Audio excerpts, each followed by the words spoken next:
దక్షిణ తెలంగాణలో ఎవరిది పైచేయి? కాంగ్రెస్ కు రుణమాఫీ ప్రకటన కలిగిస్తుందా? మహబూబ్ నగర్ ను రేవంత్ గెలిపించుకుంటాడా? కేసీఆర్ పర్యటనలతో వచ్చిన మార్పు ఏంటి?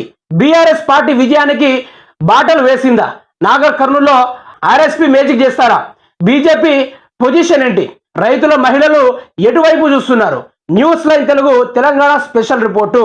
ఇక దక్షిణ తెలంగాణలో ఈ గెలిచే అభ్యర్థులు ఎవరు?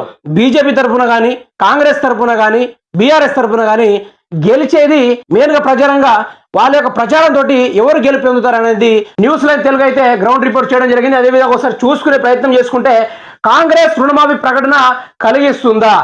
ఈ కాంగ్రెస్ రుణమాఫీ ముచ్చట్లతోటి ఈసారి లోక్సభ ఎన్నికల్లో గెలిచే అవకాశం ఉందా అని క్వశ్చన్ మార్క్ చేయడం జరిగింది. మరి గెలిచే అవకాశం ఉందా? ఇక దక్షిణ తెలంగాణలో ఎవరిది ఎక్కువ మెజారిటీ వచ్చే అవకాశం ఉంది? దానిపైన కొన్ని